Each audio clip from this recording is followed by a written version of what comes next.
Hello guys. तो अभी तक अपन ने सीवीएस में यानी कि बॉडी फ्लूइड एंड सर्कुलेशन में जितना भी देखा है वो था कि भाई बेसिक से शुरू किया था। हमने सबसे पहले देखी एनाटॉमी उसकी कि हार्ट दिखता कैसा है। फिर अपन ने छोटी सी फिजियोलॉजी के बारे में बात की जिसमें अपन ने हार्ट साइकिल है, हार्ट बीट है, ब्लड प्रेशर है, इन सब की बात की। और अब जो अपन देखने वाले हैं वो है कि मैकेनिज्म, कि आपका जो हार्ट रेट है, अपन कभी कभी बोलते हैं ना कि भाई ब्लड प्रेशर इंक्रीज हो गया, या अपन बोलते हैं कि भाई हार्ट रेट इंक्रीज हो गया। देखो, ब्लड प्रेशर इंक्रीज होने के लिए जो मैकेनिज्म है वो अभी आपको अलग से पढ़ने की जरूरत नहीं है, ठीक है। लेकिन कहीं ना कहीं ये एक दूसरे से कनेक्टेड है। अब हार्ट रेट कैसे रेगुलेट होता है, कौन कौन से उसमें स्ट्रक्चर इन्वॉल्व होते हैं फ्रॉम हेड टू, ये अपन देखेंगे। तो सबसे पहले समझो कि हार्ट की जो नॉर्मल एक्टिविटीज है उन्हें कौन रेगुलर रेगुलेट करता है, ठीक है। तो अपन ने दो हार्ट पढ़े थे। एक अपन ने पढ़ा था न्यूरोजेनिक और एक अपन ने पढ़ा था मायोजेनिक। अब आप बताओ कि अपना ह्यूमन का हार्ट कौन सा है। तो अपना जो हार्ट है वो मायोजेनिक है, यानी कि वो हार्ट खुद जो है वो इम्पल्स जनरेट कर रहा है। तो नॉर्मल जो हार्ट की एक्टिविटी है वो कौन उसको रेगुलेट करने का काम करता है या तो उसको चलाने का काम करता है, ठीक है। रेगुलेशन नहीं बोलेंगे लेकिन अपन बोलेंगे कि भाई इनिशिएट कौन करता है। तो याद रखना है कि हार्ट के खुद के टिश्यू, ठीक है। तो नॉर्मल एक्टिविटीज ऑफ हार्ट, कोई पूछे,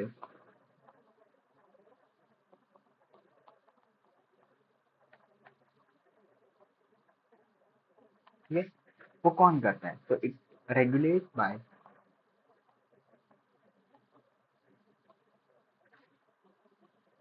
इंट्रिंसिकली। इंट्रिंसिकली मतलब कि हार्ट का खुद का जो टिश्यू है वो, ठीक है। इट मीन्स ऑटो रेगुलेटेड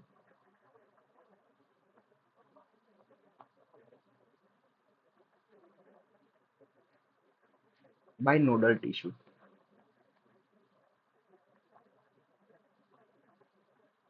ठीक है। तो ये जो नोडल टिश्यूज है वो उसको मैनेज करने का काम करते हैं। ये हो गई नॉर्मल। लेकिन जैसे कि जब हार्ट रेट को इंक्रीज करना है, डिक्रीज करना है, तो ये हार्ट को मैसेज कौन देने का काम करता है। तो उसके लिए अपने बॉडी में कुछ स्पेशल सेंटर्स होते हैं, ठीक है। तो स्पेशल न्यूरल सेंटर्स जो है वो होते हैं कहाँ पे, इन मेड्यूला ऑब्लोंगेटा। मेड्यूला ऑब्लोंगेटा, ये याद रखना है आपको कि ये वहां पे होता है। अब ये हार्ट की जो एक्टिविटीज है उसको क्या कर सकता है, ये फंक्शन को मैनेज कर सकता है, ठीक है। तो इट कैन मॉडरेट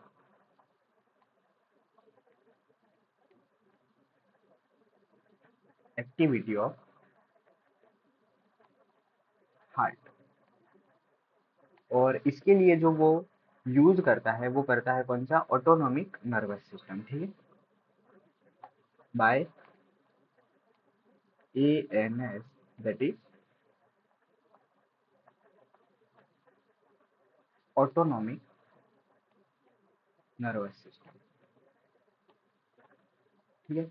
अब ऑटोनॉमिक नर्वस सिस्टम ही क्यों, देखो, ये ऑटोनॉमिक नर्वस सिस्टम जो है वो अपने कंट्रोल में नहीं होता है, ठीक है। एक होता है कि वॉलेंटरली कंट्रोल में होता है और एक होता है तो जो सेंट्रली प्लेस्ड है ऑटोनॉमिक नर्वस सिस्टम, जो कि अपने कंट्रोल में नहीं है, वो अपने आप से इनवॉलेंटरी काम कर रहा है, ठीक है।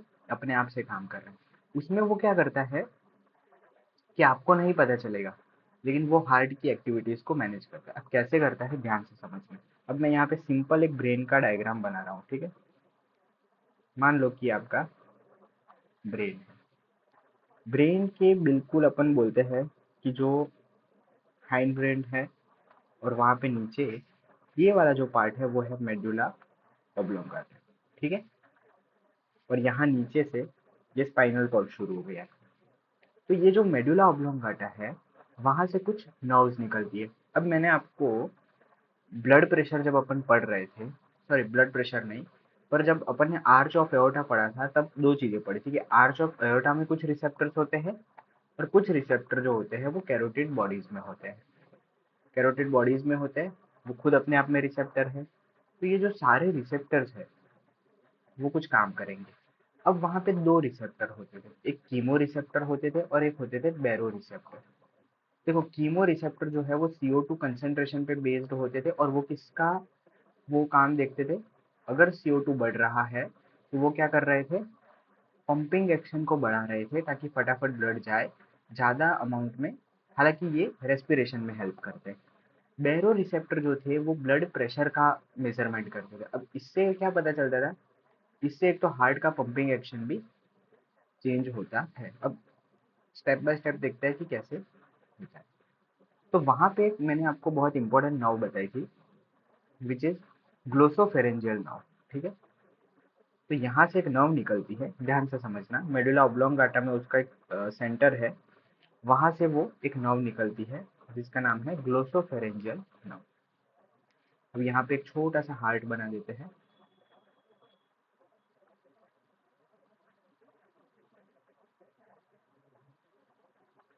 ठीक है, मुझे इतना अच्छे से हार्ट बनाना आता नहीं है पर कोई बात नहीं, चलता है।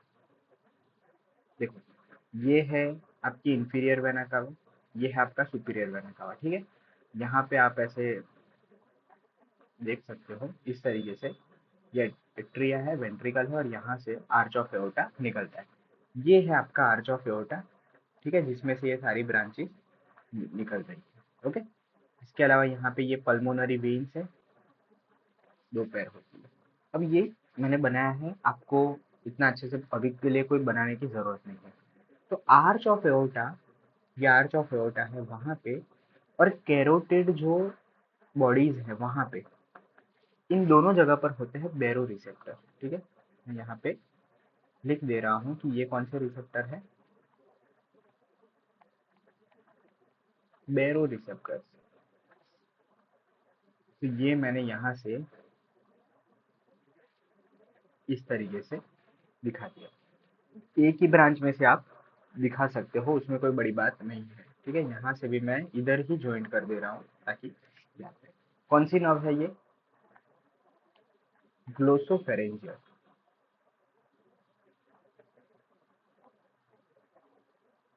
नर्व है। कौन से नंबर की नर्व है, तो याद रहेगा आपको कौन से नंबर की नर्व है। अभी के लिए आपको चलो याद रखवाने की जरूरत नहीं है, अपन CNS में इसको डिटेल में कवर करेंगे। मेडुला ऑब्लोंगेटा पता चल गया। अब क्या होता है कि जब भी, ध्यान से समझना, ये जो आपका ग्लोसोफेरेंजियल जो नर्व है वो कार्डियो स्टिमुलेटरी सिस्टम के साथ जुड़ा हुआ है कि नहीं, नहीं, ये पैरासिम्पैथेटिक के साथ है। मतलब कि जब भी इसको पता चलेगा कि भैया यहाँ पे प्रेशर इंक्रीज हो रहा है तो वो यहाँ से स्टिमुलस को ले जाएगा, मतलब कि यहाँ से स्टिमुलस ले जाने का काम करता है ये। तो ग्लोसोफेरेंजियल नर्व एक तरीके की अपन बोलेंगे कौन सी नर्व है, सेंसरी नर्व है। अभी के लिए तो सेंसरी काम कर रही है, हालांकि उसके कोई और फंक्शन होते तो देखते हैं अपन। ठीक है, अभी के लिए आप इतना समझो कि ग्लोसोफेरेंजियल नर्व जो है वो हार्ट के बैरो रिसेप्टर एंड कीमो रिसेप्टर के पास से कुछ जो इंफॉर्मेशन है वो यहाँ से ले जाने का काम कर रही है। ठीक है, कहाँ से ले जाएगी, इन रिसेप्टर के पास से। अब क्या क्या ले जाएगी, बैरो रिसेप्टर है, यानी कि अगर प्रेशर कम है, पेरिफेरल रेजिस्टेंस जो है आर्टरीज में कम मिल रहा है, तो वो हार्ट को बोलेगी कि भैया प्रेशर कम है, थोड़ा ज़्यादा पंप करो, हार्ट हार्ट को ऐसा बोलेगी। तो ये जो इंफॉर्मेशन है वो ब्रेन को देने का काम करता है। अब ब्रेन में सिस्टम है कौन सा, तो ब्रेन में कुछ वहाँ पे कार्डियक जो सेंटर्स है, ठीक है, उसमें स्टिमुलेटरी है, इनहिबिटरी है, वो अभी कुछ याद रखने की जरूरत नहीं है। वो जो सेंटर्स है मेडुला ऑब्लोंगेटा में, वहां से दो नर्व्स निकलती है। एक निकलती है आपकी पैरासिम्पैथेटिक नर्व, मोस्ट इंपॉर्टेंट याद रखना, वेगस नर्व है। ठीक है, ये कौन सी नर्व है, ये आपकी वेगस नर्व निकली। और ये वेगस नर्व जो है वो कहाँ पे जाके अफेक्ट करती है, तो याद रखना ये मेनली दो जगह पे सप्लाई करती है। एक ऐसे नोड को सप्लाई करती है, ठीक है, ये ऐसे नोड को सप्लाई, अरे यार क्या हो रहा है, ऐसे नोड को सप्लाई कर रही है। और दूसरा, साथ ही साथ इसकी कुछ ब्रांच जो है वो AV नोड के पास भी जाती है। ठीक है, तो दो जगह पे जाएगी। यहाँ पे एस ए नोड है और यहाँ पे ए वी नोड है। ठीक है, आप डायग्राम थोड़ा अच्छे से खुद से बना लेना। ये कौन सी नर्व है? तो ये है वेगस नर्व। वेगस नर्व कौन सी नर्व है? तो याद रखना ये है पैरासिम्पैथेटिक।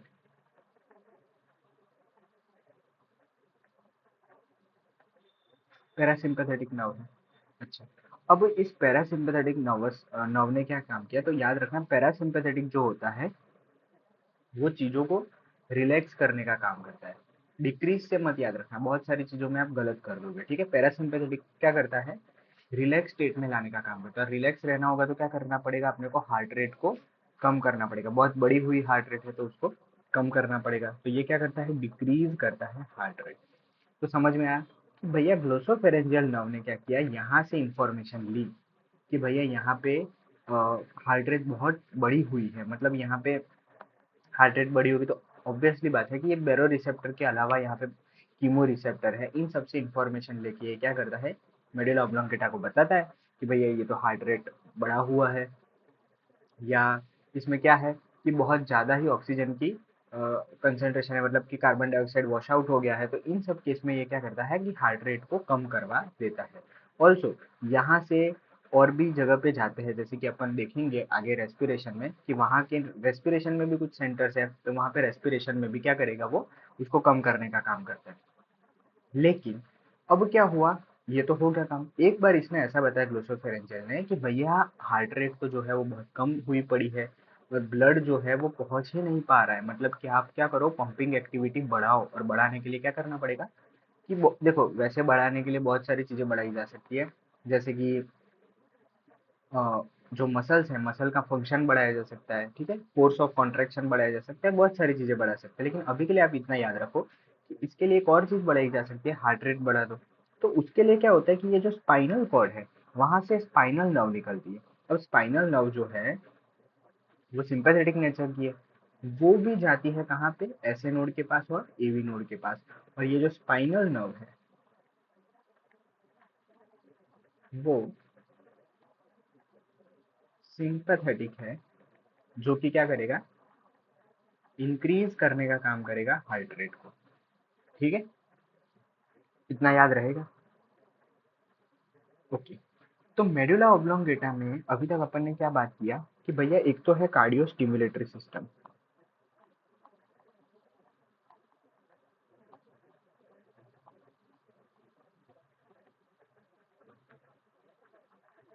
देखो, कार्डियो स्टिमुलेटर नाम से पता चल रहा है हार्ट रेट को इंक्रीज करेगा, तो it will increase the heart rate.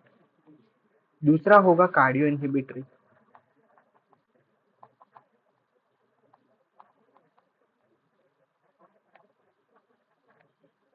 ठीक है, ये क्या करेगा?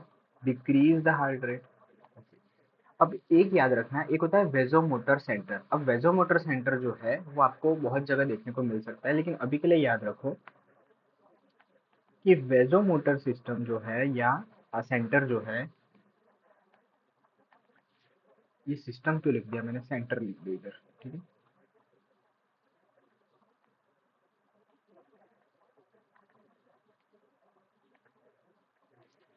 Vasomotor centre. अब देखो ध्यान से समझो, वेजोमोटर सेंटर क्या करेगा?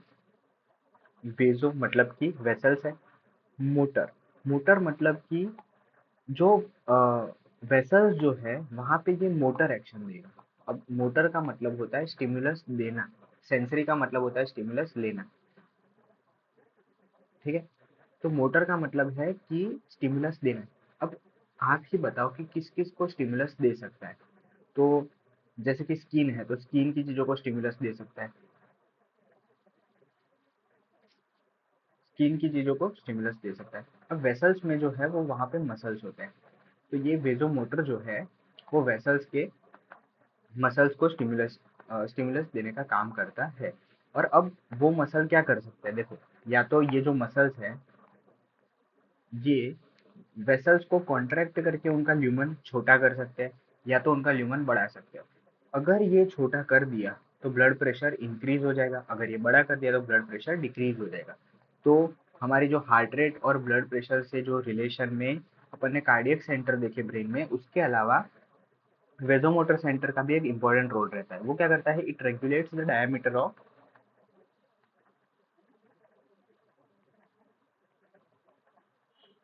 Diameter of blood vessels.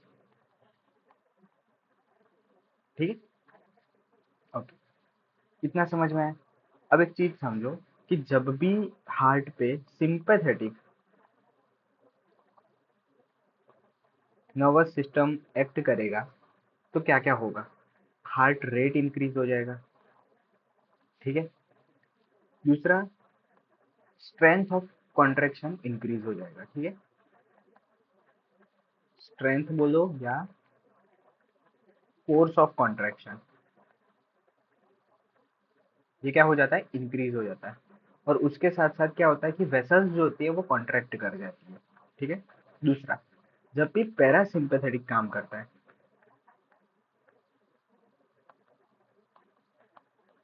तब क्या होता है, तो तब ये सारी चीजें कम हो जाती है। ठीक है,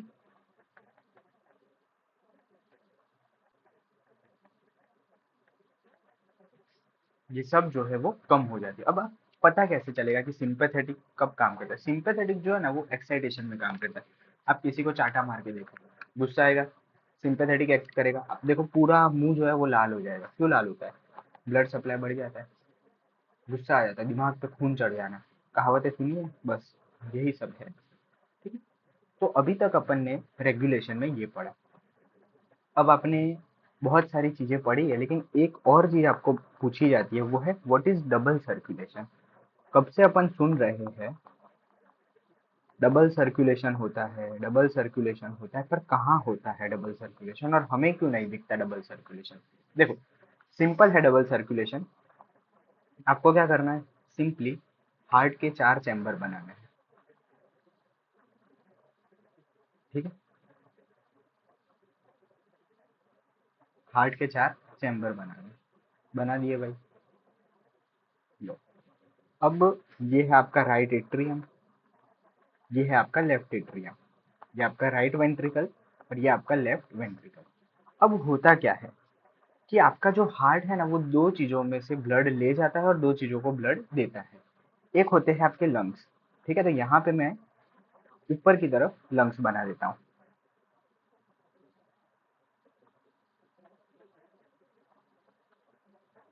ठीक है, ये लंग्स बना दिए, थोड़ा सा शेप लंग का बिगड़ गया है, लेकिन कोई बात नहीं, चलता है। ठीक है, तो ये आपके लंग्स बना दिए, और ये लंग्स में से जो ब्रोंकाई ब्रोंकाई निकलती है सब निकल गई। अब आप ध्यान से समझो, राइट एट्रिया जो है, राइट एट्रिया उसकी ओपनिंग पढ़ी थी अपन ने, क्या क्या ओपनिंग रहती है। एक रहती है उसमें superior vena cava, inferior vena cava, और कुछ और भी ओपनिंग्स रहती है। ठीक है, अपने को सारी नहीं पढ़नी है, लेकिन अभी के लिए इतना याद रखो, superior and inferior vena cava की ओपनिंग रहती है। जो इनलेट्स है, जो कि क्या है, इनलेट्स है, मतलब ये हुआ कि पूरी बॉडी में से, ये पूरी बॉडी है। ठीक है, यहाँ पे मैं बॉडी के सेल्स दिखा रहा हूँ। इसका एक तो ये खराब है कि ये शेप को ही देख नहीं पाता। हाँ, ठीक है, अब ये बॉडी के टिश्यूज है। ठीक है, अब बॉडी के टिश्यूज जो है वो क्या करता है कि ब्लड जो भी आया उसमें से ऑक्सीजन इन्होंने यूज कर लिया, और ऑक्सीजन यूज करने के बाद यहाँ से,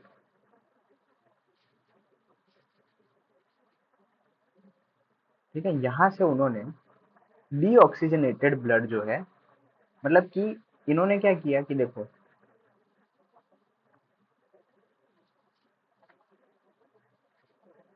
यहाँ से क्या किया इन्होंने, देखो, बॉडी के पास ऑक्सीजनेटेड ब्लड आया होगा, उसमें से उन्होंने ऑक्सीजन को ले लिया, ये ऑक्सीजन यहाँ से ले लिया, और उन्होंने क्या किया कि कार्बन डाइऑक्साइड दे दिया, तो ये कार्बन डाइऑक्साइड दे दिया।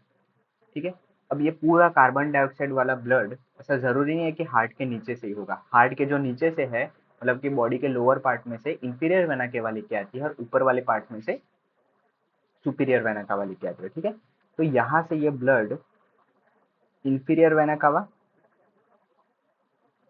ठीक है, ये आपकी कौन सी वेना कावा है, इंफीरियर वेना कावा, और यहाँ से मान लो कि आती है सुपीरियर वेना कावा।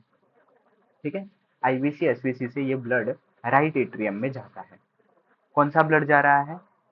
तो आप देखो कौन सा ब्लड जा रहा है, ध्यान से समझो।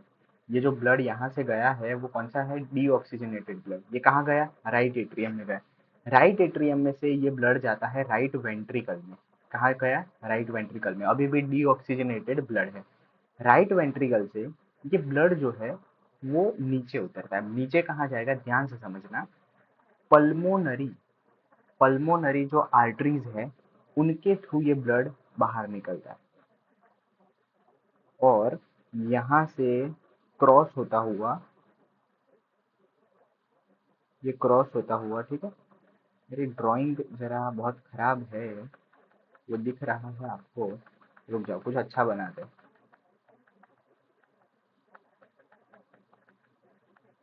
ठीक है, कुछ अच्छा बनाते हैं। देखो क्या हुआ, इन लोगों के पास ब्लड था, ठीक है। ये ब्लड यहाँ से देखो कहाँ से, टिश्यू के पास से ये ब्लड जो है राइट एट्रियम में चला गया, ठीक है। यहाँ तक क्लियर है सबको? अब थोड़ा इसको करेक्ट करते हैं, कैसे चला गया, ऐसे करके राइट एट्रियम में ये आ गया। राइट एट्रियम में से ये जो ब्लड है आपका भैया, वो कहाँ जाएगा? राइट वेंट्रिकल में जाता है, ठीक है। ये राइट वेंट्रिकल में आ गया और राइट वेंट्रिकल से पल्मोनरी आर्टरीज के थ्रू ये ब्लड यहाँ से निकला, ठीक है। और यहाँ से होते हुए ये ब्लड किसके पास जाता है? लंग्स के पास जाता है, ठीक है। ये आ गया लंग्स के पास। लंग्स के पास आते ही क्या होता है देखो, ये होती है सिस्टमिक वेन्स। टिश्यू के पास जो होती है ना उसको बोलते हैं अपन सिस्टमिक वेन्स। सिस्टमिक वेन्स के थ्रू कहाँ गया ये? अभी मैं आपको पूरा क्लियर करवा दूंगा, लेकिन वेन्स के थ्रू कहाँ गया? राइट एट्रियम में। राइट एट्रियम से गया राइट वेंट्रिकल में। राइट वेंट्रिकल से ये वापस जाता है, ये है आपकी पल्मोनरी आर्टरीज। पल्मोनरी आर्टरीज है, ठीक है। पल्मोनरी आर्टरीज के थ्रू ये गया लंग में। लंग में से ये क्या होता है, ध्यान से समझ। लंग में यहाँ पे ये ब्लड ऑक्सीजनेटेड हो जाता है, ठीक है। ऑक्सीजनेटेड ब्लड लंग में से पल्मोनरी वेन्स के थ्रू ये जाता है लेफ्ट एट्रियम में। लेफ्ट एट्रियम में आया, लेफ्ट एट्रियम में से ये गया लेफ्ट वेंट्रिकल में। लेफ्ट वेंट्रिकल में से बाहर निकलेगा एंड थ्रू द एओर्टा, ये एओर्टा से पूरे बॉडी के टिश्यू में वापस से चला जाएगा, ठीक है। तो फिर से समझना ध्यान से। ये लंग के पास इन्होंने क्या किया, लंग में जितना ऑक्सीजन था वो ऑक्सीजन इन्होंने ले लिया, ये ऑक्सीजन ले लिया, ठीक है। और जितना कार्बन डाइऑक्साइड था वो कार्बन डाइऑक्साइड लंग्स में दे दिया, अपन ने एक्सेल आउट कर दिया। अब क्या हुआ कि ये जो है ये है आपकी पल्मोनरी वेन्स। पल्मोनरी वेन्स के थ्रू ये कहाँ पे आया, ठीक है, इस तरीके से ये आया लेफ्ट एट्रियम में, उधर से लेफ्ट वेंट्रिकल में जाएगा। लेफ्ट वेंट्रिकल के थ्रू ये है आपका अयोटा, ठीक है। अब ये अयोटा नीचे दिखा है, इसका मतलब नीचे नहीं होता, ये अयोटा इस तरह से ऐसे निकलता है, तो ऊपर भी ब्रांच देता है और फिर घूम के नीचे आता है, ठीक है। कभी के लिए आपको सिर्फ इतना याद रखना है कि अयोटा के थ्रू ये कहाँ जाता है? बॉडी के पार्ट्स में जाता है। तो आपको एक चीज, इसको थोड़ा जूम इन जूम आउट करके, अरे यार जो भी करना है वो करके मैं आपको दिखा रहा हूँ, ध्यान से समझना। कि एक तो आपको सर्कुलेशन दिख रहा है ये वाला, अब देखो कि ये लेफ्ट एट्रियम से लेफ्ट वेंट्रिकल में, लेफ्ट वेंट्रिकल के से बॉडी के पास आया, बॉडी से लेके ये वापस से कहाँ चला गया? राइट एट्रियम में चला गया, ठीक है। राइट एट्रियम में गया। तो इतना पार्ट देखो ये किससे जुड़ा हुआ है, फिर से देखना। एट्रिया को छोड़ दो, क्योंकि एट्रिया जो है लेफ्ट एट्रिया वो किससे जुड़ा हुआ है?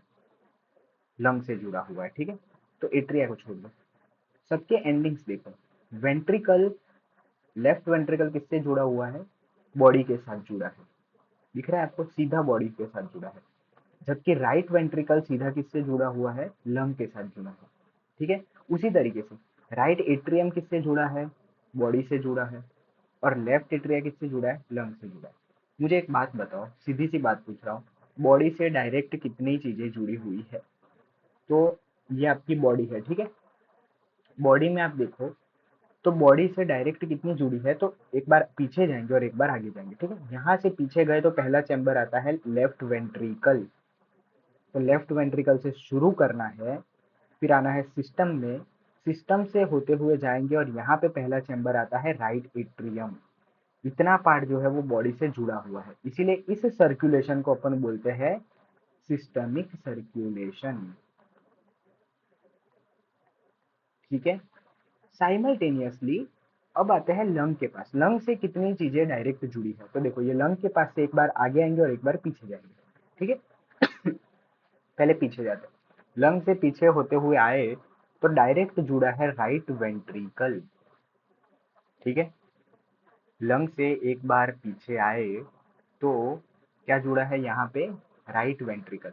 राइट वेंट्रिकल से, ध्यान से सुनना, राइट वेंट्रिकल से होते हुए लंग के पास आए तो यहाँ पे लंग दिखा, है ना। लंग से अपन पल्मोनरी वेन के थ्रू आते हुए यहाँ पे पहला चैम्बर जो अटैच है वो कौन सा है, लेफ्ट एट्रिया। तो राइट वेंट्रिकल से pulmonary arteries, lungs, pulmonary veins and left atria, इतना जो पार्ट है इसको बोलते हैं अपन पल्मोनरी सर्कुलेशन। दो सर्कुलेशन हो गया आपका। कोई पूछे आपको पल्मोनरी सर्कुलेशन कहाँ से शुरू होता है, तो उसके लिए सिंपल करना है। पल्मोनरी के लिए किसको, ये पहले तो ये आपको बनाना आना चाहिए, ये बनाना आना चाहिए मतलब केला आना चाहिए नहीं, ये डायग्राम बनाना आना चाहिए, डायग्राम ड्रॉ करना आना चाहिए।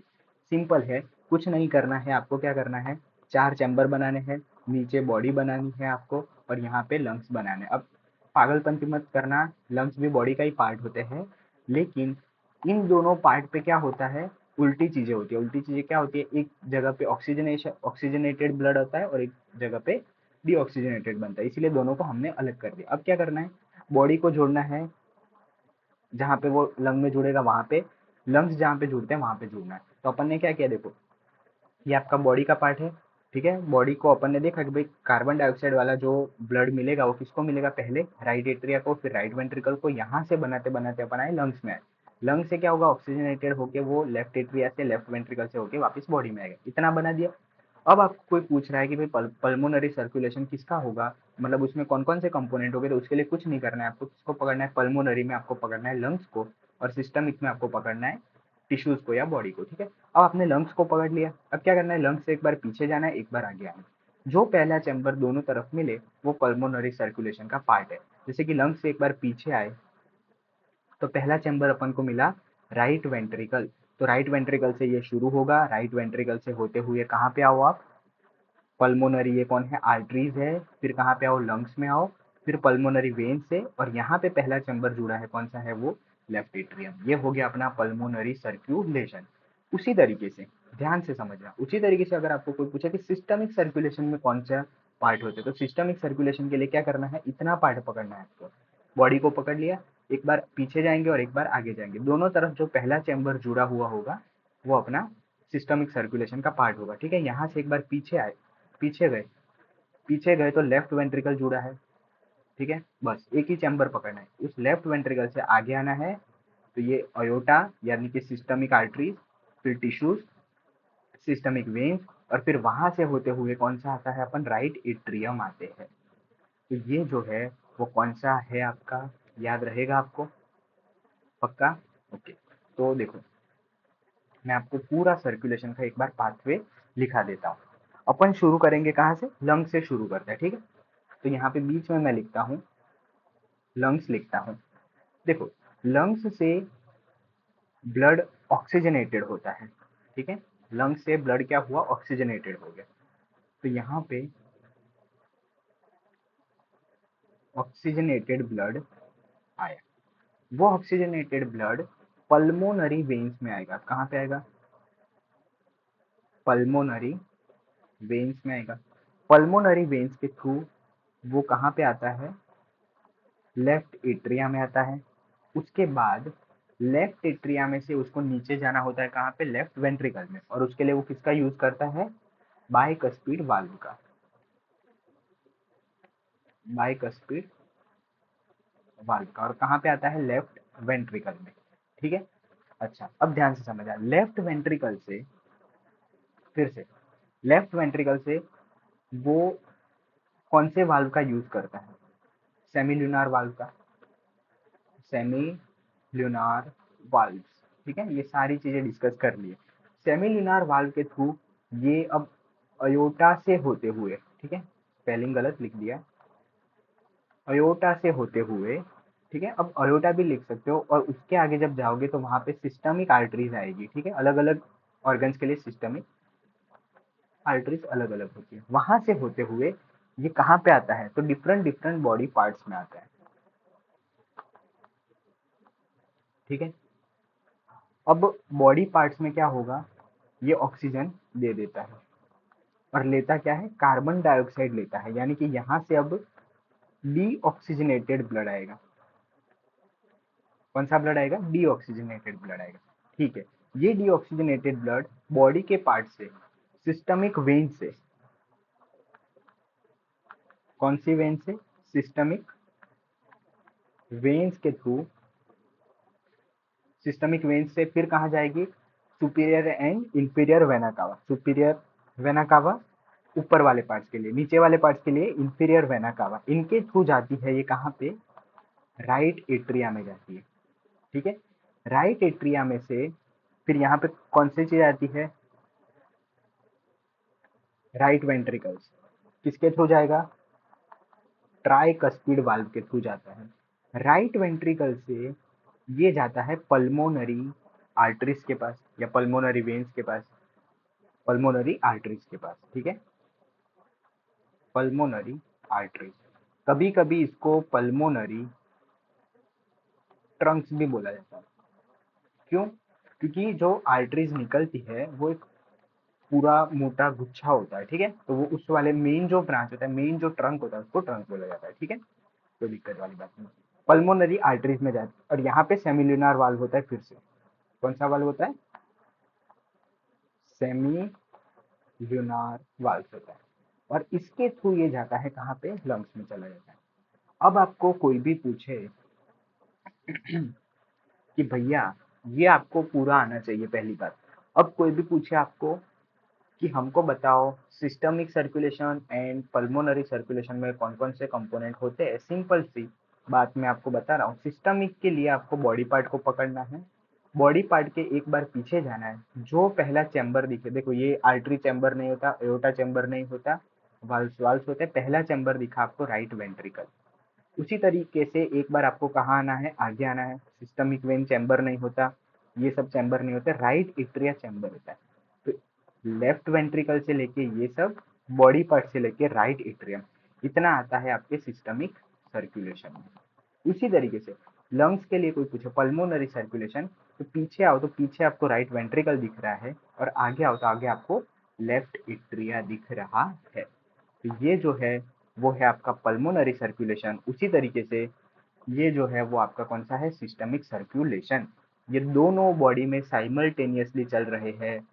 ठीक है, इसीलिए इनको बोला जाता है डबल सर्कुलेशन। ये आपको लिखना है। ठीक है, इतना आप बना दोगे ना, अब देखो डबल सर्कुलेशन आपको दिखेगा भी शायद।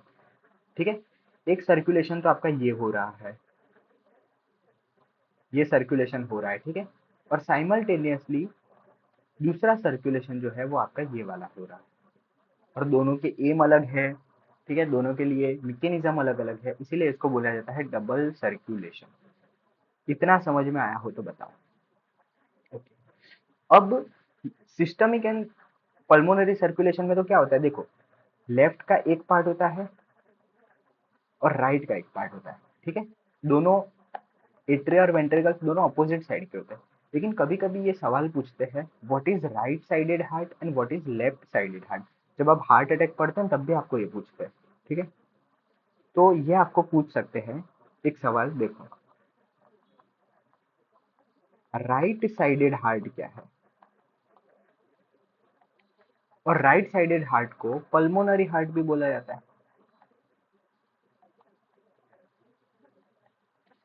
तो एक चीज समझो, ये आपको हार्ट दिख रहा है, ये आपको पूरा हार्ट दिख रहा है। इस हार्ट में आप देखो कि जो राइट साइड पे है उसको बोलते हैं राइट साइडेड हार्ट, जो लेफ्ट साइड पे है उसको बोलते हैं लेफ्ट साइडेड हार्ट। मतलब ये हुआ right atria plus right ventricle को बोलते हैं राइट साइडेड हार्ट, क्योंकि राइट साइडेड हार्ट सीधा ही कनेक्टेड है लंग्स के साथ, इसीलिए इसको बोलते हैं पल्मोनरी हार्ट। उसी तरीके से लेफ्ट साइडेड हार्ट में दोनों लेफ्ट के चैम्बर आएंगे, और इसको सिस्टमिक हार्ट इसलिए बोलते हैं क्योंकि ये सिस्टम से कनेक्टेड है। सर्कुलेशन होगा तो राइट साइड का पल्मोनरी सर्कुलेशन होगा तो सिर्फ वेंट्रिकल कनेक्टेड है सर्कुलेशन में, ठीक है। लेकिन राइट साइडेड हार्ट बोलते हैं तब पूरा का पूरा हार्ट कनेक्टेड है। तो राइट साइडेड हार्ट या पल्मोनरी हार्ट में याद रखना, इसमें आता है right atria plus right ventricle, ठीक है। Right atria plus right ventricle, इसको बोलते हैं अपन राइट साइडेड हार्ट। उसी तरीके से अगर आपको कोई पूछता है कि what is left sided heart, इसको कुछ लोग बोल देते हैं सॉरी, सिस्टमिक हार्ट। सिंपल है, लेफ्ट साइड में आपको याद रखना है left atria plus left ventricle, याद रहेगा आपको, ठीक है।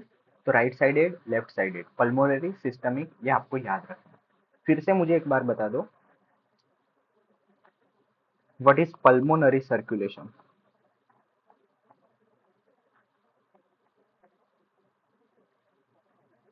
And what is systemic circulation, एक बार ये बता दो, फिर आज का क्लास इधर एंड कर। देखो, पल्मोनरी सर्कुलेशन में मैंने आपको बताया था कि आपको क्या करना है, सर्कुलेशन पूछे तो इसको फॉलो करना है, और हार्ट पूछे what is right sided heart, what is left sided heart, तो आपको स्ट्रक्चर बनाना है, ठीक है। बस 4 चैम्बर को फॉलो करना है। सर्कुलेशन पूछे तो आपको पूरे सर्कुलेशन को पहले लिख देना है। अब पल्मोनरी सर्कुलेशन में हमने क्या किया, लंग्स को पकड़ा, पहला चैम्बर यहाँ पे राइट वेंट्रिकल दिखा, दूसरा चैम्बर यहाँ पे लेफ्ट एट्रिया दिखा, ये है आपका पल्मोनरी सर्कुलेशन। तो पल्मोनरी सर्कुलेशन के लिए मैं क्या लिख रहा हूँ, ध्यान से समझना। कहाँ से शुरू हुआ, राइट वेंट्रिकल से शुरू हुआ, उसके बाद पल्मोनरी वेन्स आई कि आर्टरीज आई, आर्टरीज, वेरी गुड। और उसके बाद आता है कौन, लंग्स आते हैं, और उसके बाद पल्मोनरी वेन्स आते हैं, और फिर यहाँ से आ जाता है आपका लेफ्ट साइड का एट्रिया, लेफ्ट एट्रिया, ठीक है। इतना पार्ट आपका किसमें आता है, पल्मोनरी सर्कुलेशन। अब पल्मोनरी सर्कुलेशन में आपको सवाल पूछेंगे कि क्या पल्मोनरी सर्कुलेशन में सिर्फ और सिर्फ, देखो ये सवाल पूछ पूछ सकते हैं कि पल्मोनरी सर्कुलेशन में सिर्फ और सिर्फ ऑक्सीजनेटेड ब्लड होता है कि डीऑक्सीजनेटेड ब्लड होता है, आपको बोलना है दोनों होते हैं। राइट वेंट्रिकल से लेके लंग्स तक जो होता है ना ये पार्ट, इसमें होता है डीऑक्सीजनेटेड ब्लड, और लंग्स के बाद क्योंकि ब्लड का ऑक्सीजनेशन हो जाता है इसलिए बाद में जो होता है वो होता है कौन सा, ऑक्सीजनेटेड ब्लड। तो इतने पार्ट में जो होता है वो कौन सा ब्लड होता है आपका, डीऑक्सीजनेटेड। और इसके बाद जो होता है वो कौन सा होता है, ऑक्सीजनेटेड। याद रहेगा आपको, ठीक है। पल्मोनरी तो बता दिया आपने, बताओ व्हाट इज सिस्टमिक सर्कुलेशन।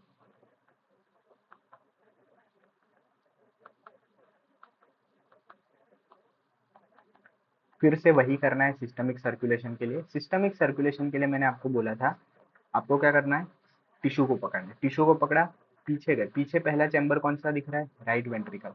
आगे आए, आगे पहला चैम्बर कौन सा दिख रहा है, राइट एट्रिया, ठीक है। देखो ये सब बीच में वेन्स और ये सब है, ये चैम्बर नहीं है। जो सर्कुलेशन बोले वहां से दोनों तरफ जो पहला चैम्बर दिखे वो अपना क्या है, उसका कंपोनेंट है। पीछे कौन सा था, लेफ्ट वेंट्रिकल, तो ये लेफ्ट वेंट्रिकल से शुरू होगा, ठीक है। तो पहला दिखा लेफ्ट वेंट्रिकल, वेंट्रिकल्स के बाद आती है आपके पास कौन सी, आपके पास आता है क्या, सिस्टमिक आर्टरीज एंड अयोटा, वो सब, ठीक है। तो aorta and systemic arteries, okay. उसके बाद क्या आता है आपके पास, टिश्यू वाले पार्ट्स आते हैं, ठीक है। तो यहाँ पे लिखेंगे अपन टिश्यूज, और टिश्यूज के बाद आती है सिस्टमिक वेन्स। और वेन्स के बाद आ जाता है आपका राइट एट्रिया। ठीक है, इतना पार्ट आता है। अब इसमें भी सवाल पूछेंगे कि क्या इसमें सिर्फ और सिर्फ ऑक्सीजनेटेड ब्लड होता है या सिर्फ और सिर्फ डीऑक्सीजनेटेड ब्लड होता है? आपको बोलना है इसमें भी दोनों होते हैं। देखो, लेफ्ट वेंट्रिकल्स के से लेके टिश्यू तक तो जाता है कौन सा ब्लड? ऑक्सीजनेटेड। लेकिन टिश्यू अपना यूज किया हुआ कार्बन डाइऑक्साइड दे देता है, इसीलिए टिश्यू से लेके राइट एट्रियम तक कौन सा ब्लड जाता है? डीऑक्सीजनेटेड। ठीक है, ये याद रखना है। अच्छा, अगर आपको कोई पूछे राइट साइडेड हार्ट और लेफ्ट साइडेड हार्ट के लिए, तो देखो राइट साइडेड हार्ट आप देखो, ये है आपका राइट साइडेड हार्ट। इसमें राइट एट्रिया होगा कि राइट वेंट्रिकल, इन दोनों में कौन सा ब्लड है? Deoxygenated blood. तो राइट साइडेड जो हार्ट होता है ना, उसमें होता है, आपको याद रखना है, डीऑक्सीजनेटेड ब्लड। इसको डीऑक्सीजनेटेड हार्ट भी कोई लोग बोल दे तो चिंता नहीं करना है, लोग क्या है कुछ भी बोलते हैं। ठीक है, उसी तरीके से लेफ्ट साइडेड हार्ट में कौन सा ब्लड होता है? तो आप लेफ्ट साइडेड हार्ट देखो, ये लेफ्ट एट्रिया है, लेफ्ट वेंट्रिकल है। ठीक है, लेफ्ट एट्रिया, लेफ्ट वेंट्रिकल, इन दोनों में कौन सा ब्लड है? लाल कलर का है, मतलब ऑक्सीजनेटेड। ठीक है,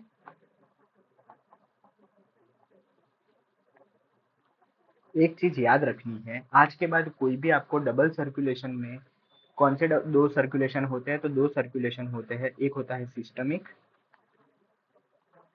और दूसरा होता है आपका पल्मोनरी। ये दो सर्कुलेशन होता है। ठीक है, अब कोई पूछे सिस्टमिक सर्कुलेशन क्या है, आपको पता चल जाएगा। ठीक है, कोई पूछे आपको कि कौन सा भाई पल्मोनरी सर्कुलेशन है, आपको पता चल जाएगा, बिल्कुल चल जाएगा। उसके कंपोनेंट्स पता चल जाएंगे, कैसे पता करेंगे वो पता चल गया। दूसरी बात, right sided and left sided heart पता चल जाएगा, बिल्कुल पता चल जाएगा। तो आज अपन ने सिर्फ और सिर्फ यही बात की है। ठीक है, अब ध्यान से समझो, आज जो पढ़ा ना उसमें से कुछ सवाल आपको ज्यादा नहीं पूछते। ठीक है, शायद ये सिस्टमिक एंड पल्मोनरी सर्कुलेशन इसलिए पूछ लेते हैं क्योंकि रेस्पिरेशन में भी आपका क्या होता है, वापस से रिपीट होता है कि किसमें कितना परसेंट ब्लड ऑक्सीजनेटेड। देखो, अपन ने ये लिख दिया ना, जैसे ये ऑक्सीजनेटेड ब्लड है ये, और ये डीऑक्सीजनेटेड ब्लड है, तो ऐसा नहीं होता कि इसमें पूरा का पूरा ऑक्सीजन होता है, नहीं, क्योंकि इसमें ऑक्सीजन की मात्रा ज्यादा होती है और कार्बन डाइऑक्साइड की मात्रा कम होती है, इसीलिए इसको अपन ऑक्सीजनेटेड बोलते हैं। होता है इसमें भी कार्बन डाइऑक्साइड है और होता इसमें भी ऑक्सीजन है, लेकिन चूंकि इन दोनों में ऑक्सीजनेटेड में ऑक्सीजन ज्यादा होता है, इसीलिए इसको बोलते हैं ऑक्सीजनेटेड, और कार्बन डाइऑक्साइड वाले में कार्बन डाइऑक्साइड ज्यादा होता है, इसलिए उसको बोलते हैं डीऑक्सीजनेटेड ब्लड। ठीक है, तो ये सवाल भी पूछता है कि किसमें कितना percent oxygen and carbon dioxide होता है, लेकिन वो अभी नहीं करना है, जब रेस्पिरेशन पढ़ेंगे तब अपन उसको क्लियर कर लेंगे। अभी आपको ये पूछता है कि भाई नॉर्मल जो हार्ट का फंक्शन है वो कैसे होता है, तो नोडल टिश्यू से। उसके अलावा आपको सिर्फ इतना याद रखना है कि अगर सिंपैथेटिक नर्वस सिस्टम है तो वो क्या करेगी, पैरासिम्पैथेटिक नर्वस सिस्टम है तो वो क्या करेगी। ठीक है, इसके अलावा अपन ने हार्ट रेट किससे इंक्रीज किनसे डिक्रीज होती है वो पहले देख लिया है। ठीक है, ये सेंटर्स याद रखने तो ये रख सकते हो। ज़्यादा से ज़्यादा वो पूछते हैं डबल सर्कुलेशन के बारे में। डबल सर्कुलेशन आपका क्लियर होना चाहिए। मैंने दो पाथवेज बताए हैं आपको। ठीक है, पाथवे का मतलब ये हुआ दो सर्कुलेशन बताए हैं और दो हार्ट बताए हैं, इतना आपको आना चाहिए। तो आज का लेक्चर अपना कैसा है, एकदम क्लियर है। अब जो इसके बाद जो लेक्चर होने वाला है वो होगा अपना लास्ट लेक्चर। ठीक है, वैसे तो आज ही लास्ट कर देते, लेकिन कभी कभी इसके पहले आप है ना दो दो घंटे बैठे हो, डेढ़ डेढ़ घंटे बैठे हो, है ना। तो उसके लिए अपन क्या करते हैं कि जो इसके बाद वाला जो लेक्चर है उसमें सिर्फ और सिर्फ अपन करते हैं कि आज आधा लेक्चर, मतलब आज आधा घंटा बैठ लिया, कल आधा घंटा बैठने के, वो भी सिर्फ मेरे ख्याल से 10 मिनट का ही काम है। डिसऑर्डर्स अपन पढ़ेंगे सर्कुलेटरी सिस्टम से related. Disorders related to circulatory systems. ठीक है, ये अपन पढ़ेंगे कल के क्लास में। तो आज जितना पढ़ा है एंड आज तक जितना पढ़ा है वो आपको क्लियर करके आना है। दूसरा मैं आपको बता रहा हूँ, ये चैप्टर खत्म होने के बाद अपन इसका एक क्विज सॉल्व करेंगे। ठीक है, इसमें से नीट में जितने भी क्वेश्चंस आए हैं वो अपन एक बार पीवाई क्यूज देख लेंगे। तो उसके लिए आपको क्या करना है, जो आपको पीवाई क्यूज दिए गए हैं उसको पहले खुद से सॉल्व करना, तब जो डिस्कशन करें तो आप उसको अच्छे से कर पाओ। ठीक है, तो पीवाई क्यूज करेंगे इसके बाद वाले में पहले डिसऑर्डर्स करेंगे और टाइम बचा तो इसके बाद वाले में ही अपन पीवाईक्यूज कर लेंगे। ओके, तो तब तक के लिए पढ़ते रहो। शब्बा खैर, गुड नाइट।